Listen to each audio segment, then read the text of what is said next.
வணக்கம் நண்பர்களே. தேர்தல் சிறப்பு நேரலை தொடர்கிறது. எஜமானர்கள் அத்தனை பேருமாக சேர்ந்து தங்களுக்கான பணியாளர் யார் என்பதை தீர்மானிப்பதற்கான இந்த தேர்தல் திருவிழாவில், ஜனநாயக திருவிழாவினுடைய முதல் தொடக்கமாக தமிழ்நாடு உள்ளிட்ட 102 தொகுதிகளில் இன்றைக்கு நாடாளுமன்ற தேர்தலுக்கான இந்த தேர்தல் வாக்கு என்பது நடந்து கொண்டிருக்கிறது. இதில் 1 மணி அளவில் எவ்வளவு வாக்கு சதவீதம் என்பதையெல்லாம் பார்க்க இருக்கின்றோம். 11 மணி வரைக்கும் இருக்கக்கூடியதில் 24.37% தமிழ்நாட்டினுடைய வாக்கு சதவீதமாக இருக்கிறது. அதே நேரத்தில் வேறு சில மாநிலங்களிலும், குறிப்பாக மகாராஷ்டிராவில், அதேபோல் மத்திய பிரதேசம், உத்தரப்பிரதேசம், உத்தரகாண்ட் உள்ளிட்ட மேற்கு வங்கம் உள்ளிட்ட மாநிலங்களில் இருக்கக்கூடிய நாடாளுமன்ற தொகுதிகளுக்கும் தேர்தல் நடந்து கொண்டிருக்கிறது. அங்கேயெல்லாம் சற்றே கூடுதலான வாக்கு சதவீதம் பதிவாக இருக்கிறத பார்க்க முடியுது. மேற்கு வங்கத்தில் 33.56, இது 11 மணி நிலவரம். அதே போல் உத்தரப்பிரதேசத்தில் 25.2% அப்படின்னு எல்லாமே தமிழ்நாட்டினுடைய வாக்கு சதவீதத்தை விட சற்றே கூடுதலான வாக்கு சதவீதமாக இருக்கக்கூடியதை பார்க்கிறோம். அஸ்ஸாம் 27.22%, அங்கே 5 நாடாளுமன்ற தொகுதிகளுக்கான தேர்தல் நடக்கிறது. மத்திய பிரதேசத்தில் 30.46%, அங்கே 6 இடங்களுக்கான வாக்கு சதவீதம் இப்படி நடந்து கொண்டிருக்கக்கூடிய சூழலில் தான் தமிழ்நாட்டினுடைய வாக்கு சதவீதம் சொல்லக்கூடிய செய்தி என்ன? கடந்த 2014, 19 உள்ளிட்ட தேர்தல்களோடு ஒப்பிடும்போது இன்றைய தேர்தல் என்னவாக இருக்கிறது அப்படிங்கிற கேள்வியும், இந்த வாக்கு சதவீதம் சொல்லக்கூடிய அரசியல் செய்தி என்ன, யாருக்கான வெற்றி இருக்கிறது, இங்கே ஏதாவது அலை இருக்கிறதா, அப்படி எந்த அலையும் இல்லாத சூழலில் யாருக்கான வெற்றியாக இருக்கும், இது ஆட்சி மாற்றத்திற்கான ஒரு வாக்கா அல்லது ஆட்சி நீடிப்பதற்கான வாக்கு சதவீதமா, என்ன விதமாக இதை புரிந்து கொள்வது அப்படிங்கிற பல்வேறு கேள்விகளும் இருக்கின்றன. அதே போல மற்ற மாநிலங்களில், தமிழ்நாட்டை கடந்து தமிழ்நாடு புதுவையை தாண்டி மற்ற மாநிலங்களில் இருக்கக்கூடிய 102 இடங்களுக்கான தேர்தல் இன்றைக்கு நடந்து கொண்டிருக்கிறது. இந்த 102 இடங்களில் பாரதிய ஜனதா கட்சி கூட்டணி, காங்கிரஸ் கூட்டணி இரண்டுக்குமான வாய்ப்புகள் என்னவாக இருக்கின்றன? கடந்த தேர்தலில் எவ்வளவு, இப்போது எவ்வளவு நடந்து கொண்டிருக்கிறது? உத்தரப்பிரதேசத்தில் உதாரணத்துக்கு எடுத்துக்கொண்டால் 8 தொகுதிகளில் இன்றைக்கு வாக்குப்பதிவு நடக்கிறது. இந்த 8 தொகுதிகளிலும் என்ன விதமான தொகுதிகளாக இருக்கின்றன, யார் யாருக்கு எவ்வளவு வாக்கு சதவீதம் இருக்கிறது, அங்கே ஏதாவது ஒரு மாற்றம் வர வாய்ப்பு இருக்கிறதா உள்ளிட்ட அம்சங்களையும் கூட அலசிருக்கின்றோம். இந்த அமர்வில் நம்மோடு 4 விருந்தினர்கள் இணைகிறார்கள். களத்திலிருந்து நம்முடைய சிறப்பு செய்தியாளர்களும் தொடர்ச்சியான நிகழ்வுகளை பதிவு செய்து கொண்டே இருக்கிறோம். காலையிலிருந்து நியூஸ் 18 தமிழ்நாடு தொலைக்காட்சியில் இந்தியா முழுக்க ஒட்டுமொத்தமாக நடந்து கொண்டிருக்கிற அத்தனை காட்சிகளையும் முறையாக வழங்கி கொண்டிருக்கிறோம். அதே போல வாக்கு சதவீதம் உள்ளிட்ட அம்சங்களையும் கொடுத்து கொண்டிருக்கிறோம். அரங்கத்தில் நம்மோடு பேராசிரியர் கிராட்சன் சேவியர், மூத்த பத்திரிகையாளர்கள் திருமிகு லட்சுமி சுப்பிரமணியம், அதே போல திரு கோலாகல சீனிவாஸ், திரு கார்த்திகேயன், அனைவருக்கும் வணக்கம். நம்ம பேசலாம். இப்போது இருக்கக்கூடிய வாக்கு சதவீதங்கள் உள்ளிட்ட அம்சங்களையும் பார்த்தோம். நான் முதல் சுற்றா ஒரு சில விஷயங்களை பேசிட்டு நம்ம வாக்கு சதவீதங்களுக்கும் போகலாம். அதுபோல் இந்த அமர்வில் நம்மோடு சிறப்பு செய்தியாளர் காயத்ரியும் இணைய இருக்கிறார். அவர் எங்களுடைய டேட்டா பேங்க்லேருந்து, டேட்டா சென்டர்லேருந்து மேஜிக் வாலில் நிறைய டேட்டா, கடந்த தேர்தல்கள், இப்போது இருக்கக்கூடிய தேர்தல்கள், என்ன விதமான தொகுதிகள் யாருக்கெல்லாம் இருக்கின்றன என்பது உள்ளிட்ட அம்சங்களையும் பார்க்க இருக்கின்றோம். அவரோடும் இந்த நிகழ்ச்சியில் நம்ம 2 மணி நேரத்தில் பல்வேறு அம்சங்களை அலச இருக்கின்றோம். அதில் கோலாகல சீனிவாஸ், நான் உங்கள்கிட்ட தொடங்குறேன். தமிழ்நாட்டுடைய இந்த வாக்கு சதவீதம் அப்படிங்கிறத எப்படி பார்க்குறீங்க? இப்போ வரைக்கும் நமக்கு 11 மணி அளவுக்கு வந்திருக்கு. 1 மணி அளவிலான வாக்கு சதவீதம் இன்னும் ஒரு 10-15 நிமிடங்களில் வந்துட முடியும். இதுவரைக்குமான வாக்கு பதிவு அப்படிங்கிறத எப்படி பார்க்குறீங்க? 4 மணி நேரத்துக்கான பதிவு ஆவரேஜாக 6% போராயிருக்கு. பட் இப்படி தான் சஸ்டெயின் ஆகும், இப்படி தான் போகும் அப்படின்னா 11 மணி நேர வாக்குப்பதிவில் 66லேருந்து 70%க்குள்ளே போகலாம். ஆனால் இது வரைக்கும் இதுக்கு முந்தின தேர்தலாகட்டும், அதுக்கு முந்தின தேர்தலாகட்டும், அப்புறம் 2021 சட்டப்பேரவை தேர்தலாகட்டும், எல்லாத்தையும் 72-73% போலாக இருக்குது. அப்படிங்கிறப்போ இது 70%ல் நின்னா கூட குறைவான வாக்குப்பதிவு அப்படின்னு தான் நாம் கணக்கில் எடுத்துக்க வேண்டியிருக்கு. அப்படிங்கிறப்போ ஏன் இந்த மந்தம், எதனால ஒரு இல்லாட்டி வாக்காளர்கள்ட்ட உற்சாகம்? 2 ஆண்டுகளுடைய ஒட்டுமொத்த வாக்கு சதவீதம் மட்டும் சொல்லிட்டா அவங்களுக்கு ஒரு புரிதல் இருக்கும். 2014 73.74% வாக்குகள் பதிவாயிருக்கு தமிழ்நாட்டை பொறுத்த வரைக்கும். 2019 72.44%. இதில் இன்னொரு குறிப்பிடத்தக்க அம்சமும் இருக்குது, அதையும் நம்ம விவாதிக்கலாம். 2014 ஒட்டுமொத்த ஆவரேஜ் 73.74 அப்படின்னா ரிசர்வ் தொகுதிகளுடைய வாக்கு சதவீதம் அப்படிங்கிறது 75.90 இருக்குது. அதே போல் 2019 72.44 ஸ்டேட் ஆவரேஜ், ரிசர்வ் தொகுதிகளில் 75.08.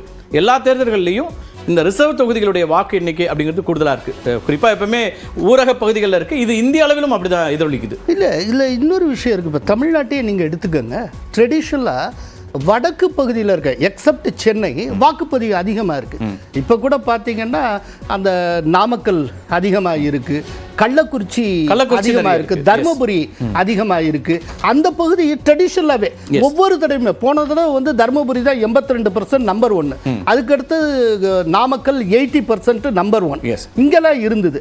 பட் அதே நேரத்தில் மற்ற இடத்துல அந்த அளவுக்கு இல்லை. அதுக்கு ஒரு காரணம் இருக்கு. நான் நினைக்கிறது என்னன்னா, நார்த்தில் வந்து இருக்கக்கூடிய அந்த கம்யூனிட்டி அத்தனையுமே பொலிட்டிக்கலா ஆர்கனைஸ் ஆயிருக்காங்க. ஓகே, அதனால ஒரு பொலிட்டிக்கல் அவேர்னஸ். ரூரல் அர்பன் டிவைடா பார்க்கல. இல்ல நான் வோட்டிங் பேட்டர்ன்ல கேக்குறேன். ஓகே, இல்லை அப்படியும் நீங்கள் இன்டர்பிரட் பண்ணலாம், ரூரல் அர்பன் டிவைடு. அதே போல் அங்கே வந்து ஒரு ஒர்க்கிங் கிளாஸ் ஃபுல்லாக நார்த்தில் பரவலாக இருக்காங்க அப்படின்னு அதில் கூட ஒன்று இடிக்குது. ஒரு சிக்கல் இருக்குது. என்னன்னா, ஒர்க்கிங் கிளாஸ்னால் இப்போ நார்த்து சென்னையில் இருக்கிறவங்களாம் யார், ஆனால் அங்கே வந்து பர்சன்டேஜ் ஆஃப் ஓட்டை இன்க்ரீஸ் ஆகுது இல்லையே. அங்கே அசம்பிளி செக்மெண்ட் வைஸ் பார்த்தோம்னா வில்லிவாக்கத்தில் கூடுதலாக இருக்குது. கொஞ்சம் ஒர்க்கிங் கிளாஸ் இருக்கிறாங்க அப்படின்னா அங்கே கொஞ்சம் சற்றே கூடுதலான ஒன்று இருக்குது. நீங்கள் சொன்னதுலேருந்து நான் புரிஞ்சுக்க கேட்குறது, நீங்கள் பொலிட்டிக்கலி அவேராக இருக்கக்கூடியவங்களா பொலிட்டிக்கலி ஆர்கனைஸ்டா யார் சொல்கிறீங்க? எதனால கூட்டம் வருதுன்னு சொல்கிறீங்க? எக்ஸலண்ட். பொலிட்டிக்கலி ஆர்கனைஸ்டு கம்யூனிட்டிகள் பொலிட்டிக்கலி ஆர்கனைஸ்டாக இருக்கிறப்போ அதை ஆர்கனைஸ் யார் பண்ணுறாங்களோ அவங்க வந்து பொலிட்டிக்கல் அவேர்னஸை கொண்டுறாங்க. குறைஞ்சபட்சம் நீ வாக்களிக்க வேண்டிய உன் கடமை, ஓட்டு போடல சிக்கல் தான், நம்ம வேலையை நம்ம பார்த்துடணும் அப்படிங்கிற அந்த ஒரு பொறுப்புணர்வு, ஒரு சோஷியல் ரெஸ்பான்சிபிலிட்டி அது கொண்டு வந்துருது. இந்த இது மற்றதில் கம்மியாக இருக்குது. இது வந்து வேரியேஷன்ஸுக்கு முக்கியமான காரணம்னு நான் நினைக்கிறேன். ஓகே, லக்ஷ்மி நீங்கள் எப்படி பார்க்குறீங்க? வாக்கு சதவீதம் அப்படிங்கிறது நம்ம எதிர்பார்க்கப்பட்ட அளவில் தான் இருக்குதா இல்லை குறைவாக இருக்குன்னு பார்க்குறீங்களா? இது வரைக்கும் இருக்கக்கூடிய ஸ்லோவாக இருந்தாலுமே ஈவினிங் வந்து பெரும்பாலும் பிக்கப் பண்ணிடும். தமிழ்நாட்டில் எப்போதும் 68லேருந்து 72-73% வரைக்கும் வாக்குகள் எப்போதுமே பதிவாயிருக்கு. மதியத்துக்கு மேலே கூட அது அதிகமாகலாம். சில நேரங்களில் 4 மணிலேருந்து 6 மணிக்குள்ள கூட அதிகமாகலாம். ஏன்னா நாள் முழுக்க நமக்கு நேரம் இருக்குது. ஆனால் வந்து பெரும்பாலான இடங்களில் காலையிலேயே நிறைய பேர் வந்து வாக்களிச்சுட்டாங்க. அதாவது காலையில் 7லேருந்து 8 மணிக்குள்ளேயே அந்த நிறைய இடங்களில் க்ரௌட் அதிகமாக இருந்திருக்கு. அதுவும் வட மாவட்டங்களில் அதிகமாக இருந்திருக்கு. அது இன்னும் கூடுதலாக நேரம் ஆக ஆக முழுமையாக பதிவாகும் அப்படின்னு நான் எதிர்பார்க்கிறேன். சென்னையில் எப்போதுமே குறைவாக இருக்கிறதுக்கான வாய்ப்புகள் இருக்குது. அதுலேயும் சென்னையில் ஒரு சில தொகுதிகள், மத்திய சென்னை, தென் சென்னை, இது வந்து எப்போதுமே ஆரம்பத்தில் குறைவாக தான் இருக்கும். நேரம் ஆக ஆக அதுவும் முழுமையாக வாக்குகள் கிட்டத்தட்ட 72-73% வாக்கு சதவீதம் குறையிறது அதிகரிக்கிறது அப்படின்னு எதுவும் பார்க்கறதுக்கு இல்ல, எப்போதும் போல இருக்கும் அப்படின்றீங்களா? ஆமா, எப்போதும் இப்படிதான் இருக்கும். காலையில அந்த 70 ஒட்டிய வாக்கு சதவீதமாக வந்துற வாய்ப்பு எப்போதும் 68லேருந்து 73க்குள்ள எப்போதுமே தமிழ்நாட்டினுடைய வாக்குப்பதிவு இருக்கும். பேசலாம். கிளாட்சன், உங்க பார்வை என்ன இதுல? ஓட் ஷேர் இல்ல இப்போ போலிங் பர்சன்டேஜ்? போலிங் பர்சன்டேஜ் வந்து per hour பர்சன்டேஜ் தான் நம்ம பார்த்துட்டு இருக்கோம். ஓகே, ஒரு 5 to 6, 7% வரைக்கும் வந்தாலே ரொம்ப அட்வான்டேஜ் தான். 7 அப்போ வந்து ஒரு 8% வந்துச்சுன்னா வெரி குட். 8க்கு மேலே தாண்டிச்சுன்னா per hour, இப்போ ஒரு மணி நேரமும் 50 பேர் வரும்போது அதை கவுண்ட் பண்ணிட்டு வராங்க பார்த்தீங்களா? அதில் வந்து அந்த 8 to 10% ரொம்ப அதிகம், அதாவது 10% மாதிரி வந்துடும். But if you look at anything above 6.57 is good. அப்போ நம்ம பார்க்கமான ஆவரேஜ் ஒரு மாதிரி 6% தான் வருது, 6 தான் வந்துகிட்டு இருக்கு. பட் அதை தாண்டி நம்ம பார்க்கும்போது 7.2, 7.5 வந்துச்சுனாலே it will be better then last time. நான் என்னோட எதிர்பார்ப்பு என்னன்னா, எல்லாம் எதிர்பார்க்குற மாதிரி தான் இந்த முறை போன முறையோட ஒரு 2%, 3% அதிகமாக இருக்கும்னு நான் எதிர்பார்க்குறேன். ஓகே, அப்போ 2014-19 72% இருந்தது, இப்போ 74 வரைக்கும் 75 வந்து அது 14ல ஏற்கனவே நம்ம அந்த சதவீதத்தை அடைஞ்சிருக்கிறோம். ஆமாம், தமிழ்நாட்டை பொறுத்த வரைக்கும் 2014ல் 74% வந்திருக்கு. அது இந்த முறையும் வரலாம் அப்படிங்கிற ஒரு எதிர்பார்ப்பு இருக்கு, அல்லது வரணுன்ற மாதிரி ஒரு இருக்கு. 73.74 2014ல் வந்திருக்கு நமக்கு. இந்த ரூரல் அர்பன் டிவைடும் ஒரு முக்கியமான பாயிண்ட் நீங்கள் சொன்னீங்க. ஆர்கனைஸ்ட் அண்ட் இன்ட்ரெஸ்ட் குரூப்ஸ் இருக்கு. How are people organise? மக்கள் வந்து எப்படி வந்து ஒருங்கிணைக்கப்பட்டிருக்காங்கன்னு ஒரு நிறைய விஷயங்கள் இருக்கு. ஒன்று, நம்ம வந்து கம்யூனிட்டி பேஸ்டாக அவங்க மொபிலைஸ் ஆயிருந்தாங்க அப்படின்னா இன்ட்ரெஸ்ட் இன் ஓட்டிங் அதிகமாக இருக்குது. இஷ்யூ பேஸ்டாக இருந்தாங்கன்னா கொஞ்சம் மந்தமாக தான் வந்து பிக்கப் ஆகுது. இப்போ வந்து பார்த்தீங்கன்னா நிறைய பேர் இதுக்கு மேலே தான் போகிறாங்க. இன்னொன்று பார்க்கும்போது ஒரு சில இடங்களில் இன்னும் அனுமதி கொடுக்காமல் இருக்காங்க. ஓட்டு போடுற அன்னைக்கு விடுமுறைகள் விடாமல் இருக்கிறாங்க. சிலர் வந்து வேலைக்கு போயிட்டு வந்து ஓட்டு போடுறவங்க இருக்காங்க. இந்த மாதிரி நிறைய இருக்குது. அப்போ நம்ம வந்து ஒரு 4:30-5 மணிக்கு நமக்கு ஓரளவுக்கு நல்லா தெரிய வரும்ன்ற மாதிரி ஒரு. ஓகே, கார்த்திகேயன் எப்படி இதை பார்க்குறீங்க? நம்ம நிறைய தேர்தல்களை பார்த்துருக்குறோம், அசம்பிளி, பார்லிமெண்ட்டுன்னு. சட்டமன்ற தேர்தலில் இன்னும் கொஞ்சம் கூடுதலான வாக்கு சதவீதம் வரும் பாராளுமன்றத்தை விட அப்படிங்கிறது ட்ரெடிஷ்னலாக இருந்திருக்கு. இந்த முறை அப்படி இருக்கா? இன்னொரு கூடுதலான விஷயம் என்னென்னா, இந்த முறை தேசிய அளவிலான கட்சிகளுக்கும் குறிப்பாக பாஜகவுக்கு தமிழ்நாட்டில் ஒரு பெரிய ஆர்வம் இருந்துச்சு. பிரதமரே பலமுறை வந்துட்டு போனார். அப்போ அது ஒரு கூடுதலான ஒரு கவன ஈர்ப்பை கொண்டு வந்திருக்கா வாக்காளர்களை ஈர்க்கக்கூடிய இடத்துல? அப்போ அதுக்கு நேர் எதிராக இந்தியா கூட்டணியிலிருந்தும் அதுக்கான கவன ஈர்ப்பு அப்படிங்கிறது வந்திருக்குன்னா கூடுதலான வாக்கு சதவீதம்னு ஒன்று வந்திருக்கணுமே, அது இது வரைக்கும் வந்திருக்காங்கிற ஒரு கேள்வி இருக்குல்ல? இல்லை, அப்படி ஒரு சிக்னிஃபிகண்ட் இன்க்ரீஸ் ஒன்று நான் பார்க்கல. ஓகே, இன்ஃபேக்ட் இந்த நம்பரை பார்க்கும்போது இது சஸ்டெயின் ஆகுமான்ற எனக்கு ஒரு டவுட் வேறு இருக்குது. ஓகே, ஏன்னா அடுத்த ஒரு 4 மணி நேரம் நல்ல உச்சி வெயில் 4 மணி வரைக்கும் குறையும். அப்போ அந்த லாஸ்ட் 2 ஹவர்ஸில் வந்து அப்புறம் அவர் சொல்கிற மாதிரி மோர் தென் 10% இருந்தால் தான் நீங்கள் இப்போ லாஸ்ட் டைம் இருந்ததை வந்து மீட்டே பண்ணுவோன்னு நினைக்கிறேன். 72, 73. ஓகே, அப்போ அந்த நம்பர் வருன்றது எனக்கு டவுட்டு தான். அப்போ நீங்கள் ஆர்கனைஸ்டாக இருக்காங்க, community as a community politically organise ஆகிறதுனால தான் வந்து ஓட் பண்ணுறாங்க அப்படின்னா, அப்படின்னா இப்போ கோயம்புத்தூரில் ஏன் அந்த வரமாட்டேங்குது? ஓகே, அந்த மதுரையிலையும் கூட வரலாமே, அங்கேயும் வரமாட்டேங்குது. Coimbatore suppose to be politically or communally very well organised, both in terms of ரிலிஜனும் ஜாதியிலையும் சரி. ஆனால் அங்கே அது பர்டிகுலராக ஏடிஎம்கே நல்லா ஒர்க் பண்ணுறதா சொல்லக்கூடிய இடம். அங்கே கம்யூனிட்டி இன்ஃபேக்ட் பிஜேபியும் அதை நல்லா பண்ணிதான் சொல்கிறாங்க. அப்போ அங்கே ஏன் வந்து இப்போ கம்மியாக இருக்குது, மதுரையிலையும் கம்மியாக இருக்குது. அப்போ இது மோர் வந்து ஒரு அர்பன் ரூரல் டிவைடு அது ஒன்று இருக்குது. நீங்கள் தர்மபுரியெல்லாம் எடுத்தீங்கன்னா எப்போவுமே லாஸ்ட் டைம் 80, இந்த தடவையும் வந்து தேர் ஸ்டில் லீடிங், அந்த 1 செகண்டில் இருக்குது. அப்போ மேபி அந்த மாதிரி இடத்துல ரூரல் ஏரியாஸில் அந்த பொலிட்டிக்கல் மொபிலைசேஷன் இருக்கிறனால அது வரலாம். ஆனால் கிராமப்புறங்களுக்கும் அந்த நகர்ப்புறங்களுக்கும் இருக்கக்கூடிய வித்தியாசம் டெஃபினட்டாக இருக்க தான் செய்யுது. ஓகே, அதை வந்து நீங்கள் ப்ளக்கே பண்ண முடியல. லாஸ்ட் டைம் வந்து ஆவரேஜாக வந்து தென்சென்னையில் 60% எடுத்துருக்கு. எனக்கு தெரிஞ்சு அது இந்த தடவை இன்னும் பெருசாக வந்து இன்க்ரீஸ் ஆகிற மாதிரி எனக்கு தெரியல. இப்போ இருக்கிற பெர்சன்டேஜ் வச்சு பார்த்தோம்னா ஐ டோன்ட் திங்க் ஒரு 60%க்குள்ள தான் வந்து 2-3 தொகுதியிலுமே வரும் போல இருக்கு. ஓகே, அது என்ன ரீசன் தெரியல. இன்ஃபேக்ட் ஆனால் காலையிலேருந்து நீங்கள் சென்னையில் வந்து சுற்றி பார்த்தீங்கன்னா ஒரு பந்த் எஃபெக்ட் தான் இருக்குது. எல்லா கடையும் முடி எல்லா பக்கம் ஷட்டர் போட்டுருக்கு. ஆனால் இதுக்கு மேலே என்ன பண்ணணும்னு தெரியல. இவ்வளோ எல்லாத்தையும் லீவ் விட்டாச்சு, எல்லாம் மூடி வச்சதுக்கு அப்புறமும் கூட டீ கடை கூட இல்லை. பல ஹோட்டல்ஸ், லீடிங் ரெஸ்டாரண்ட்ஸ் எல்லாமே மூடி இருக்கு. இதுக்கும் மேலே மக்களை என்ன பண்ணி கூட்டு வர்றதுன்னா தெரியல, கையை பிடிச்சி தான் எடுத்துட்டு வரணும். ஓகே, அவ்வளோதான். அதை பற்றி பேசலாம். ஒரு அண்மை செய்தி ஒன்றையும் பார்த்துடலாம். திருநெல்வேலியில் ஒரு போராட்டம் நடந்து கொண்டிருக்கிறதா சொல்கிறாங்க. வாக்களிக்க வராமல் கிராம மக்கள் தர்ணாவில் ஈடுபட்டிருப்பதாக அந்த தகவலை பார்த்துக் கொண்டிருக்கோம். நெல்லை அருகே வாக்களிக்க வராமல் இருக்கக்கூடிய அந்த சூழலில் திரு சிவமணி, என்ன சிக்கல்? மக்களுடைய கோரிக்கை என்ன? எதற்காக அவங்க வாக்களிக்காமல் தர்ணாவில் ஈடுபட்டிருக்காங்க? நிச்சயமாக சார், அதாவது திருநெல்வேலி பாராளுமன்ற தொகுதியில் இந்த ஒரே பகுதியில் மட்டும்தான் அந்த போராட்டம் நடைபெறுகிறது. நெல்லை திருத்து அப்படிங்கிறது திருநெல்வேலி பாராளுமன்றத்தில் திருநெல்வேலி சட்டப்பேரவை தொகுதிக்கு உட்பட்ட பகுதியாக இருக்கிறது. இந்த பகுதியை பொறுத்த வரைக்கும் வந்து இந்த அருகில் உள்ள 3 கிராமங்களுக்கும் சேர்த்து ஒரு பொதுவான கிணறிலிருந்து தண்ணீர் வழங்கி வந்திருக்கிறார்கள். அதில் அந்த தண்ணீரை பிரித்து கொடுப்பதில் ஏற்பட்ட பிரச்சனை, அந்த பிரச்சனையில் ஏற்கனவே கடந்த 1 மாதத்திற்கு முன்னதாக காவல்துறையை வச்சு இந்த பகுதியை மக்களிடம் அத்துமீறியதாக அவர்கள் குற்றம் சாட்டுகிறார்கள். அந்த சூழலை இப்போ 994 வாக்குகள் இங்கே இருக்கக்கூடிய நிலையில் அவர்கள் முழுமையாக வாக்களிக்க செல்லாமல் இருக்கிறார்கள். அருகில் உள்ள கிராமத்தில் 8 ஓட்டுகள் மட்டும் இருந்த நிலையில் அந்த 8 வாக்குகள் மட்டுமே அந்த பூத்தில் தற்போது வரைக்கும் பதிவாகி இருக்கிறது.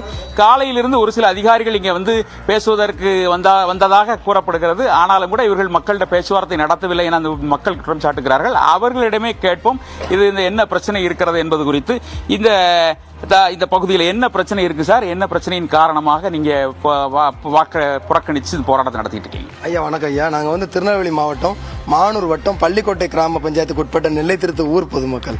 எங்களுக்கு வந்து பொதுவான ஒரு கிணத்துல இருந்து, அதாவது பிராஞ்சேரி பஞ்சாயத்துக்கு உட்பட்ட இடத்துல ஒரு கிணறு அரசு எங்களுக்கு பொதுவாக வெட்டி கொடுத்துருக்கு. எங்களுக்குன்னா இந்த பள்ளிக்கோட்டை பஞ்சாயத்துக்கு அந்த கிணத்துல இருந்து பள்ளிக்கோட்டை, அளவந்தாங்குளம், நெல்லை திருத்து 3 ஊர் பொதுமக்களுக்கு வந்து குடிநீர் 2004 ஒரு ஒப்பந்தம் போட்டு சீராக வந்துகிட்டு இருக்கு. எந்த ஒரு பிரச்சனை இல்லாமல் அந்த 2004 ஒப்பந்தப்படி இந்த இருக்குது. அந்த ஒப்பந்தம் குடிநீர் வந்து வந்துகிட்டு இருக்குது. இதை வந்து சீர்கேடாக்கணும், இந்த 3 ஊர் மக்களும் ஒற்றுமையாக இருக்காங்க, இதை சீர்குலைக்கணும்னு சொல்லி ஒரு 3 புள்ளிரிவுகள், அதாவது மானூர் ஒன்றிய கவுன்சிலர் இருக்கக்கூடிய ஒரு நபரும் இன்னொரு அரசு ஒப்பந்ததாரர் ஒரு ஆள் இருக்கார், அவரும் அவங்க சுய லாபத்துக்காக இந்த மக்களை பிரிக்கணும்னு ஒரு சூழ்ச்சி பண்ணுறாங்க. இந்த சூழ்ச்சிக்கு வந்து அரசு அதிகாரிகள் முழு ஒத்துழைப்பு, அதாவது ஒரு ஒன்றிய பொதுநிதி ஒன்று ஒதுக்குறாங்க, 9,80,000 ஒதுக்குறாங்கன்னா அந்த ஃபண்டு எப்படி அதில் எவ்வளோ பயன்படுத்தணும், மீதி எவ்வளோ அரசு அதிகாரிகளுக்கு சேமிப்புக்கு போகணும் அப்படின்னு அவங்க நினைச்சு இந்த மக்களை பந்தாடி ஒரு கிராமத்திற்கு இன்னைக்கு தண்ணி வராம, தண்ணி வரலையா? தண்ணி வரல. ஒரு புது லைனை போடுதாங்க. அந்த லைன் போட்டதுலேருந்து எங்களுக்கு தண்ணி வரல. இதுக்கிடையில் அந்த பஞ்சாயத்துக்கு உள்ளூர் பிரச்சனையை பற்றி பேசிட்டு இருக்கிறாங்க.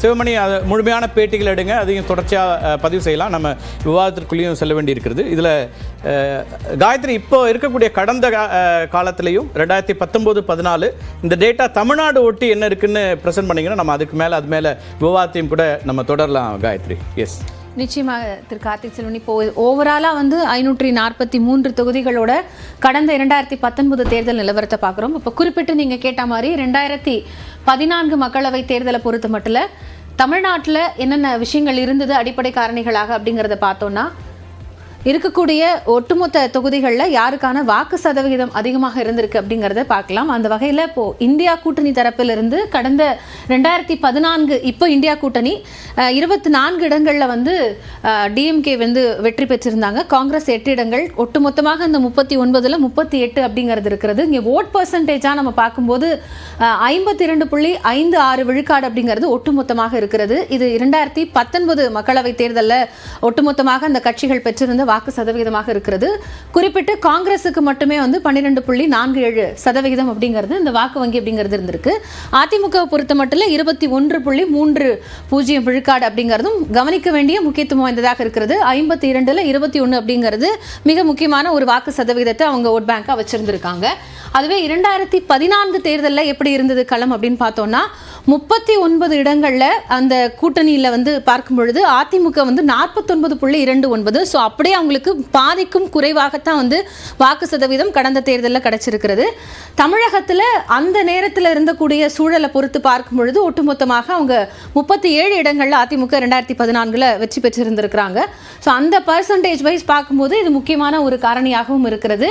அதில் அதிமுக மட்டுமே தனித்து 44.26 விழுக்காடு வாக்கு சதவீதத்தை தக்க வச்சிருந்திருக்கிறாங்க. அந்த நேரத்தில் தேமுதிகவினுடைய வாக்கு வங்கி அப்படிங்கிறதும் 5.20 விழுக்காடாக இருக்கிறது. ஸோ இது இந்த அடிப்படையில் பார்க்கும் பொழுது இப்போ இந்த வாக்கு வங்கியை இந்த முறை தேர்தலில் வந்து இந்த கட்சிகள் வந்து அப்படியே வந்து தங்களுக்கு சாதகமாகவோ அல்லது தக்க வைக்கிறதுக்கான வாய்ப்பு இருக்கா அப்படிங்கிற மிக முக்கியமான ஒரு கேள்வி இருக்கிறது. ஏன்னா பெரிய அளவிலான டிஃபரன்ஸ் வந்து 2014லையும் 19லையும் நிகழ்ந்திருக்கு அப்படிங்கிறத வந்து நம்மளோட டேட்டாஸ் வந்து நமக்கு வந்து பிரதிபலிக்கிறது. அது மட்டும் இல்லாமல் கடந்த 2019 தேர்தலில் பாரதிய ஜனதாவிற்கு கிடைத்த வாக்கு வங்கி அப்படிங்கிறதும் இப்போ கவனிக்க வேண்டிய ஒரு விஷயமாக இருக்கிறது கார்த்திக் செல்வன். ஏன்னா 9.39 விழுக்காடு வாக்கு வங்கி அவங்க பெற்றிருந்தது அப்படிங்கிறது இந்த தேர்தலில் அதிக அளவிலான இடங்களை பெறத்துக்கானவோ அல்லது வாக்கு சதவீதத்தை அதிகரிக்குமா அப்படிங்கிற ஒரு கேள்வியும் இருந்திருக்கிறது. நன்றி காயத்ரி, நம்ம பேசலாம்.